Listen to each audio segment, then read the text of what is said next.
നമ്മുടെ ഉദ്ഘാടകനെ വിളിക്കാം. അദ്ദേഹത്തെ പറ്റി പറയുകയാണെങ്കിൽ ഇന്ന് നമ്മുടെ മലയാളം രാഷ്ട്രീയ സിനാരിയോയിലെ one of the most visionary leaders. അദ്ദേഹം സംസാരിക്കുമ്പോൾ അദ്ദേഹത്തിൻ്റെ വളരെ നമുക്കറിയാം തെളിവാർന്ന നിലപാടുകൾ കാണാൻ സാധിക്കും. മാത്രമല്ല ഇന്നത്തെ തലമുറയുടെ സ്പന്ദനം വളരെ കൃത്യമായിട്ട് മനസ്സിലാക്കിയ ഒരു വ്യക്തി എന്നുള്ളത് വളരെ അഭിമാനപൂർവ്വം പറയാൻ കഴിയും നമ്മുടെ പ്രതിപക്ഷ നേതാവിനെ ശ്രീ VD സതീശനെ. അദ്ദേഹത്തെ ഇങ്ങോട്ട് കൊണ്ടുവരുന്നതിന് മുമ്പ് അദ്ദേഹത്തെ പറ്റി ഒരു ചെറിയ വീഡിയോ നമ്മൾ തയ്യാറാക്കിയിട്ടുണ്ട്. Video please. Shri Vadassery Damodaran Satheesan.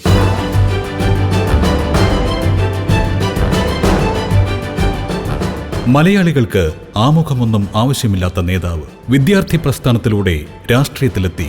NSU ദേശീയ secretary, AICC secretary, KPCC vice president എന്നിങ്ങനെ പടിപടിയായി വളർന്ന് ഒടുവിൽ കേരളത്തിന്റെ പ്രതിപക്ഷ നേതൃപദവിയിൽ എത്തിയ നേതാവ്. സോഷ്യൽ വർക്കിലും നിയമത്തിലും ബിരുദാനന്തര ബിരുദം നേടിയ അദ്ദേഹം കേരള ഹൈക്കോടതിയിൽ അഭിഭാഷകനായിരിക്കെ 2001 പറവൂരിൽ നിന്ന് കേരള നിയമസഭയിലെത്തി. സാമാജികനായി 4 നൂറ്റാണ്ട് പൂർത്തിയാക്കുന്ന അദ്ദേഹം മികച്ച പാർലമെന്ററിയനായി ഖ്യാതി നേടി.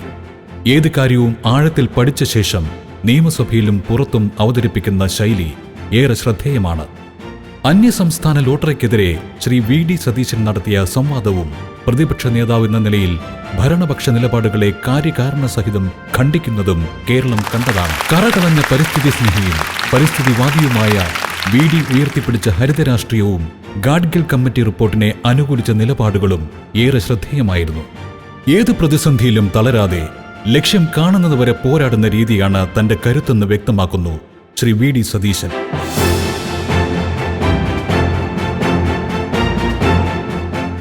മനുഷ്യന്റെ ദൈന്യത കാണുമ്പോൾ കരഞ്ഞു പോകുന്നതാണ് തന്റെ ദൗർബല്യമെന്നും തുറന്നു സമ്മതിക്കുന്നു. ചുണ്ടിനും കപ്പിനുമിടയിൽ സ്ഥാനങ്ങൾ നഷ്ടപ്പെട്ടപ്പോഴൊക്കെ പതറാതെ ആത്മവിശ്വാസത്തോടെ മുന്നോട്ടു പോയി സംസ്ഥാന പ്രതിപക്ഷ നേതൃപദവിയിൽ വരെ എത്തി നിൽക്കുന്ന ശ്രീ VD സതീശൻ തിരിച്ചടികളിൽ നിരാശരായി പിൻവാങ്ങുന്നവർക്ക് മാതൃകയാണ്.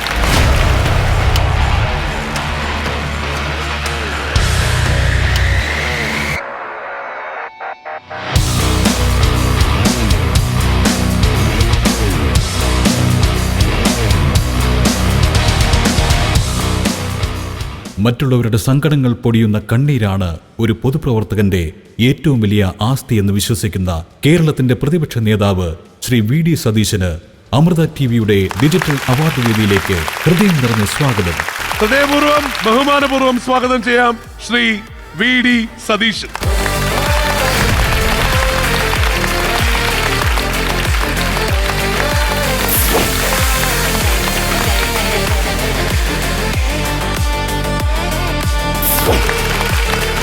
നമുക്ക് നമ്മുടെ സ്നേഹാദരം ഒരു മൊമെന്റോയിലൂടെ അറിയിക്കാം.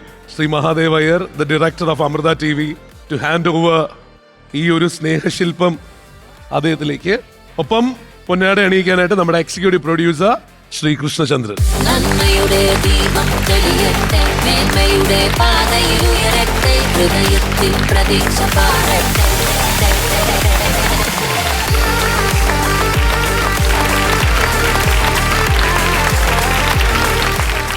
മാതാ അമൃതാനന്ദമയി ദേവി മലയാളിയുടെ ഹൃദയത്തിൽ ചാർത്തിയ കയ്യൊപ്പാണ് അമൃത TV എന്ന് വിശ്വസിക്കാനാണ് എനിക്കിഷ്ടം.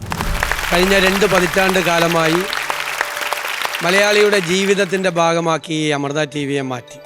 ഇവിടെ ഇന്ന് സൂചിപ്പിച്ചതുപോലെ മലയാള TV രംഗത്തേക്ക് പുതുമയാർന്ന, ഒരുപക്ഷെ ദേശീയ തലത്തിലോ അന്തർദേശീയ തലത്തിലോ പോലും ഇല്ലാത്ത പുതുമയാർന്ന നിരവധി പരിപാടികൾ കൊണ്ടുവന്ന് ഒരു തരത്തിലും ക്വാളിറ്റിയിൽ ഒരു കോംപ്രമൈസും ചെയ്യാതെ റേറ്റിങ്ങിൻ്റെ പുറകെ പായാത്ത ഒരു TVയാണ് അമൃത TV എന്ന് പറയാൻ എനിക്ക് അധികം വളരെ സന്തോഷമാണ്. ആ നിലവാരം, തുടങ്ങിയപ്പോഴുണ്ടായ നിലവാരം 20 വർഷം കഴിയുമ്പോഴും കാത്തു സൂക്ഷിക്കാൻ കഴിയുന്നു എന്നുള്ളതാണ് അമൃത TVയുടെ സവിശേഷതയായി ഞാൻ കാണുന്നത്. തീർച്ചയായിട്ടും സന്തോഷകരമായ ഒരു ചടങ്ങാണിത്. നമ്മുടെ മീഡിയ എല്ലാ കാലത്തും മാറിക്കൊണ്ടിരിക്കുകയാണ്. നമ്മളൊരു കാലത്ത് ആദ്യം ഈ ലോകത്തിലെ ഏറ്റവും വലിയ വിപ്ലവം എന്ന് പറയുന്നത് പ്രിൻറ്റിങ് കണ്ടുപിടിച്ചാണ്. പ്രിൻറ്റിങ് കണ്ടുപിടിച്ചതോടുകൂടി വലിയ റാഡിക്കൽ റവല്യൂഷൻ ഉണ്ടായി ലോകത്ത്. അതിനുശേഷമാണ് പിന്നെ വാർത്താമാധ്യമങ്ങളുണ്ടായത്, പ്രസിദ്ധീകരണങ്ങളുണ്ടായത്. അതിൽ നിന്നാണ് നമുക്ക് TV ചാനലുകൾ ഉണ്ടായത്. അവിടെ നിന്ന് വീണ്ടും ഡിജിറ്റൽ മീഡിയയിലേക്ക് വരികയാണ്. ഇന്നിവിടെ സൂചിപ്പിച്ചതുപോലെ ലോകം മുഴുവൻ നിയന്ത്രിക്കുന്നത് ഡിജിറ്റൽ TV ആണ്. വളരെ സൂക്ഷ്മതയോടുകൂടി കൈകാര്യം ചെയ്യേണ്ട ഒരു ഏരിയയാണ്. എനിക്ക് എല്ലാവരോടും പറയാനുള്ളത്, കാണുന്നതെല്ലാം നിങ്ങൾ വിശ്വസിക്കണ്ട. പണ്ടൊരു വാർത്ത വരുമ്പോൾ നമ്മൾ ആദ്യം വാർത്ത വിശ്വസിക്കും. ഇപ്പം എന്നെ പോലെ ഒരാൾ ആദ്യം ഒരു വാർത്ത ഡിജിറ്റൽ മീഡിയയിൽ കണ്ടാൽ അത് അവിശ്വസിക്കും ആദ്യം. എന്നിട്ടാണ് പിന്നെ നമ്മൾ അന്വേഷിച്ചിട്ട് അത് വിശ്വസിക്കാൻ നമ്മൾ ആരംഭിക്കുന്നത്. കാരണം എത്ര വലിയ കുഴപ്പം ചെയ്ത ഒരാളെ, ഗുരുതരമായ ക്രിമിനൽ കുറ്റം ചെയ്ത ഒരാളെ വൈറ്റ് വാഷ് ചെയ്തെടുക്കാൻ ഡിജിറ്റൽ മീഡിയയ്ക്ക് കഴിയും. സത്യസന്ധനായ ഒരാളെ, ചോദ്യങ്ങൾ ചോദിക്കുന്ന ഒരാളെ ചെളിവാരി എറിഞ്ഞ് വഷളാക്കി ലോകത്തെ ഏറ്റവും മോശക്കാരനായ ഒരാളാക്കി മാറ്റാനും ഡിജിറ്റൽ TVക്ക് കഴിയും. ഇന്ന് ലോകത്തെ മുഴുവൻ ഏകാധിപതികളായ ഭരണാധികാരികൾ ഏറ്റവും കൂടുതൽ ഉപയോഗിക്കുന്നത് ഈ മാധ്യമത്തെയാണ്. ഞാൻ പേരൊന്നും പറയില്ല, ആരും പേരൊന്നും പറഞ്ഞ് ഞാനൊരു വിവാദത്തിലേക്കൊന്നും പോകില്ല. പക്ഷേ ലോകത്തിലെ വിവിധ രാജ്യങ്ങളിൽ നിന്ന് വരുന്ന റിപ്പോർട്ടുകൾ, മരിയ റേസ എന്ന് പറയുന്ന നോബൽ സമ്മാനിതയായ ഒരു വനിത എഴുതിയ അതിമനോഹരമായ ഒരു പുസ്തകമുണ്ട്, how to stand up to a dictator എന്ന് പറയുന്ന മനോഹരമായ പുസ്തകം. അതിൽ ഏകാധിപതികളായ ഭരണാധികാരികൾ ഈ സോഷ്യൽ മീഡിയ ഹാൻഡിൽസിനെയും ഡിജിറ്റൽ TVയെയും എത്ര മനോഹരമായിട്ടാണ് ദുരുപയോഗപ്പെടുത്തുന്നത് എന്നതിൻ്റെ റിസർച്ചിൻ്റെ വിശേഷമാണ്. അപ്പം നല്ല രീതിയിലും കൊണ്ടുപോകാം, മോശമായ രീതിയിലും കൊണ്ടുപോകാം. ആറ്റം ബോംബ് കണ്ടുപിടിച്ച പോലെ, അല്ലെങ്കിൽ ന്യൂക്ലിയർ പവർ കണ്ടുപിടിച്ചതുപോലെ, ന്യൂക്ലിയർ പവർ നല്ല കാര്യത്തിന് വേണ്ടി ഉപയോഗിക്കാം, നാശത്തിന് വേണ്ടിയിട്ടും ഉപയോഗിക്കാം. എന്നതുപോലെ ഒരേ സമയത്ത് അപകടകാരിയും ഗുണപരമായ മാറ്റങ്ങൾ വരുത്താൻ പറ്റുന്ന സംഭവമാണ് ഡിജിറ്റൽ TV. ഇന്നിപ്പോൾ ഇവിടെ അവാർഡ് നൽകുന്ന ഒരാൾ ശ്രീ സന്തോഷ് ജോർജ് കുളങ്ങരയാണ്.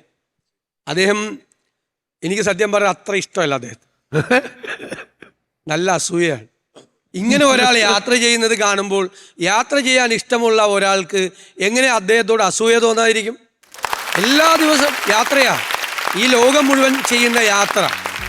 ആ യാത്രയിൽ ഉണ്ടാകുന്ന അനുഭവങ്ങൾ, ആ യാത്രയിലെ നിരീക്ഷണങ്ങൾ എത്ര മനോഹരമായിട്ടാണ് അദ്ദേഹം നമ്മളിലേക്ക് എത്തിക്കുന്നത്. എനിക്ക് എൻ്റെ വീട്ടിൽ ചെന്നാൽ ഏറ്റവും മിനിമം 2 എപ്പിസോഡെങ്കിലും ഇദ്ദേഹത്തിൻ്റെ കാണാതിരിക്കാൻ പറ്റില്ല. കാരണം എൻ്റെ വീട്ടിലെ ഉള്ളവരെല്ലാവരും ഇദ്ദേഹത്തിൻ്റെ ആരാധകരാണ്. എൻ്റെ മദറിൻലോ, എൻ്റെ ഭാര്യയുടെ അമ്മ, അവർ ബോട്സ്വാനയിലെ കുറിച്ചുള്ള കാര്യങ്ങൾ പറയും, പ്രാഗിലെ വിഷയങ്ങൾ പറയും, സ്വിറ്റ്സർലാൻഡിലെ പ്രശ്നങ്ങൾ പറയും. ഒരു സ്ഥലത്തും പോയിട്ടില്ല. ഈ സന്തോഷ് ജോർജ് കുളങ്ങരയാണ് അവർക്ക് ഈ അറിവ് മുഴുവൻ നേടിക്കൊടുക്കുന്നത്. ഈ യാത്ര ചെയ്യുക, എനിക്ക് എല്ലാ കുടുംബങ്ങളോടും ഞാനിപ്പോൾ പറയാറുള്ളത്, നിങ്ങൾ നിങ്ങളുടെ കുട്ടികളെയും കൊണ്ട് യാത്ര ചെയ്യണമെന്നാണ്. കുട്ടികളെയും കൊണ്ട് യാത്ര ചെയ്യണം. വലുതാവുമ്പോൾ ആ കുട്ടികൾക്ക് ഓർത്തു വയ്ക്കാനുള്ളത് മാതാപിതാക്കളുടെ കൂടെ നടത്തുന്ന ആ യാത്രയായിരിക്കും.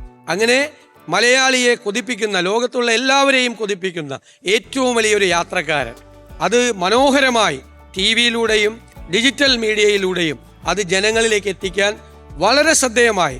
ഞാൻ നേരത്തെ പറഞ്ഞതൊന്നും അദ്ദേഹത്തെ ബാധിക്കില്ല, പോസിറ്റീവ് മാത്രമാണ്. നെഗറ്റീവ് സാധനം കൊണ്ട് വേറെ ഒരു പരിപാടിക്ക് അദ്ദേഹം ഇതുവരെ ഇറങ്ങിയതായിട്ട് ഞാൻ കണ്ടിട്ടില്ല. പോസിറ്റീവായ കാര്യങ്ങൾ മാത്രം വെച്ചുകൊണ്ട് സത്യത്തിൽ ഞാൻ ഈ അവാർഡ് കൊടുക്കുമ്പോൾ, ഈ അവാർഡ് അദ്ദേഹത്തിന് കൊടുക്കുമ്പോൾ ഈ അവാർഡ് ഏറ്റവും കൂടുതൽ ധന്യമാകുന്നു എന്ന് ഞാൻ കരുതുന്നു. കൃത്യമായ കൈകളിലേക്കാണ് അവാർഡ് കൊടുക്കുന്നത്. ഈ 20ാം വാർഷികത്തിൽ അതിൻ്റെ ഭാഗമാകാൻ കഴിഞ്ഞതിൽ, സാന്നിധ്യമാകാൻ കഴിഞ്ഞതിൽ അതൊരു വലിയ നിയോഗമാണെന്നും ഭാഗ്യമാണെന്നും കരുതിക്കൊണ്ട് എല്ലാ ആശംസകളും അമൃത TVക്ക് നേരുന്നു. Thank you sir, thank you.